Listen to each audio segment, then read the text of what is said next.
करते हैं विक्रांत, वहां जहां अरशद नदीम का हम जिक्र करते हैं पाकिस्तान में। तो मैं हैरान हूँ कि अरशद नदीम ऐसा नहीं है कि आज रातों रात उठ के कहीं से आए और ओलंपिक जीत गए।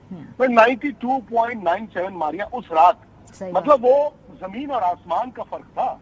मतलब गोल्ड मेडल में अगर तकरीबन 3-4 मीटर का फासला, वो जमीन आसमान का था। सो मैं थोड़ा हैरान हुआ। और जैसे आपने अरशद की बात की है कि वो सिस्टम के बिना आए, मैं उनकी कहानियां सुन रहा था, पढ़ रहा था, मैं अभी भी आई एम शॉक्ड कि जिस तरह का उनका बैकग्राउंड तो देखिए। सो गरीब के अंदर एक भूख अलग होती है, मिडिल क्लास के अंदर एक भूख अलग होती है। और आज अरशद नदीम अगर जीते हैं तो इंडिया में ना थोड़ा दुख जरूर होगा। वो होता है जब दूसरी बार आता है कि यार गोल्ड हाथ से निकल गया। दोनों की वालिदा है ना जिन्होंने सबसे अच्छा बोला भाई। उन्होंने बोल दिया, नदीम की वालिदा साहब, उन्होंने बोल दिया कि जी वो भी मेरा ही बेटा है। करते विक्रांत, वक्त निकालने का शुक्रिया। जहां जहां अरशद नदीम का हम जिक्र करते हैं पाकिस्तान में, हम नीरज चोपड़ा का भी जिक्र करते हैं और उनकी जो दोस्ती है, उनकी जो कामराडरी है और एक हेल्दी कंपटीशन है। मेरा ख्याल है कि ये एक स्पोर्टिंग हिस्ट्री के अंदर इसके ऊपर एक अलग चैप्टर लिखा जाना चाहिए है। Why is this rivalry different Vikrant? Because cricket के अंदर हम देखते हैं एकदम जुनून और बॉडी लैंग्वेज चेंज हो जाती है। अच्छे समझदार लोग जो है उनके तेवर ही बदल जाते हैं। लेकिन जब हमने इसके अंदर देखा नीरज और अरशद को साथ परफॉर्म करते हुए, तो जिस लेवल की हेल्दी कंपटीशन हम ये देख रहे हैं, तो ये राइवलरी क्यों डिफरेंट लगती है हमें? बहुत शुक्रिया मारिया आपका, और उस्मान भाई आपको भी सलाम। देखिए, ये राइवलरी अभी हमें हेल्दी और कंपेटिटिव इसलिए दिखती है बिकॉज ये राइवलरी अब शुरू हुई है। क्रिकेट में भी देखा जाए तो ऑफ द फील्ड तो सब दोस्त ही होते हैं। उस्मान ने बहुत दौरे कवर किए हैं, ही वुड ऑल्सो नो कि भाई शाम को तो खाना अक्सर उस वक्त इंडिया पाकिस्तान के प्लेयर साथ ही खाते थे। लेकिन हुआ क्या, मैदान में जुनून हो जाता है दर्शकों का, जो आपके क्राउड होता है वो जिस तरह से चिल्लाता है, हारना नहीं है। तो जैवलिन में अब वो चीज मुझे लगता है कि आएगी। भाई उस दिन भी जब ये फाइनल चल रहा था, भाई उस वक्त तो मैं देख रहा था कि अरशद नदीम का ध्यान नीरज की तरफ था और नीरज का ध्यान अरशद की तरफ था। लेकिन उस वक्त दोनों ये नहीं चाह रहे होंगे कि यार दूसरा मेरे से बेहतर है। तो दोस्ती है, बट मुझे लगता है कि एक स्पोर्टिंग मुल्क की निशानी होती है कि वो दोस्ती को ना मतलब मैं राइवलरी नहीं कहूंगा, लेकिन उस कंपेटिटिव स्पिरिट में लेकर जाए। और जैसे आपने अरशद की बात की है कि वो सिस्टम के बिना आए, मैं उनकी कहानियां सुन रहा था, पढ़ रहा था, मैं अभी भी आई एम शॉक्ड कि जिस तरह का उनका बैकग्राउंड तो देखिए। स्पोर्ट क्या होता है? स्पोर्ट टिपिकली इंडिया में, पाकिस्तान में, एशिया में मिडिल क्लास या गरीब ही खेलना शुरू करता है, क्योंकि जो अमीर होता है वो मर्सिडीज में जाके क्रिकेट या कोई बाकी स्पोर्ट खेल नहीं सकता। वो बच्चे जाते हैं शौकिया, उसके बाद छोड़ देते हैं। सो गरीब के अंदर एक भूख अलग होती है, मिडिल क्लास के अंदर एक भूख अलग होती है। फिर वो पढ़ाई पे भी कॉम्प्रोमाइज कर देते हैं। वो कहते हैं यार खेल ही मेरी सारी जिंदगी है। तो मैं हैरान हूँ कि अरशद नदीम ऐसा नहीं है कि आज रातों रात उठ के कहीं से आए और ओलंपिक जीत गए। मैं 92.97 मारिया उस रात, मतलब वो जमीन और आसमान का फर्क था। मतलब गोल्ड मेडल में अगर तकरीबन 3-4 मीटर का फासला, वो जमीन आसमान का था। सो मैं थोड़ा हैरान हुआ ये पढ़ के कि पाकिस्तान में उन्हें अभी भी वो सिस्टम उस तरह से सपोर्ट नहीं कर रहा। आने वाला वक्त होगा, आप देखेंगे इनकी राइवलरी कट थ्रू टू। अच्छा, अरशद नदीम एक दिन जीतेंगे, हो सकता है दूसरे दिन नीरज चोपड़ा एक दिन जीते। लेकिन खुशी मुझे लगता है कि पाकिस्तान में तब हुई थी जब नीरज चोपड़ा को गोल्ड मिला था। और जेन्युइनली मैंने देखा था, लोग बड़े खुश थे। नीरज चोपड़ा को वो इज्जत भी मिली। और आज अरशद नदीम अगर जीते हैं तो इंडिया में ना थोड़ा दुख जरूर होगा। वो होता है जब दूसरी बार आता है कि यार गोल्ड हाथ से निकल गया।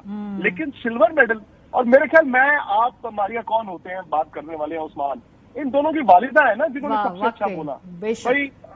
उन्होंने बोल दिया, नदीम की वालिदा साहब, उन्होंने बोल दिया कि जी वो भी मेरा ही बेटा है, सिल्वर भी मेरे बेटे का है। यहाँ नीरज चोपड़ा की मदर, उन्होंने भी बोल दिया कि जी गोल्ड जीतने वाला भी तो मेरा ही बेटा है। आई थिंक इससे बड़ी कोई बात नहीं हो सकती। हम बहुत बात करते हैं कि जी खेल यूनाइट करता है, डिप्लोमेसी होती है, लेकिन मैं हमारे आपको एक बात बताऊं, वो सब हिपोक्रेसी है। ठीक बात, वो सब ना हम बातों के लिए करते हैं। असली जो बात है ना, इन दोनों की वालिदा ने की। हाँ बिल्कुल जी। ये जो आप बात कर रहे हैं ना, एक और बात चूंकि कॉमन है पाकिस्तान इंडिया में कि हम एक क्रिकेटिंग नेशन है। क्रिकेट के लिए तो हमने देखा है कि सुबह 3 बजे भी लोग उठ जाते हैं, रात के 1:30 बजे भी बैठ सकते हैं। ये पहली मर्तबा है कि तकरीबन 1 अरब सवा अरब के खित्ते के अंदर लोग बैठकर जेवलिन का मैच देख रहे थे रात के देर तक। क्या ऑब्वियसली एक हेल्दी इंडिकेटर भी है, लेकिन हम जितना पैसा क्रिकेट में लगाते हैं उतना पैसा हम बाकी गेम्स के अंदर इसलिए नहीं लगाते कि भाई रिटर्न ही कोई नहीं है।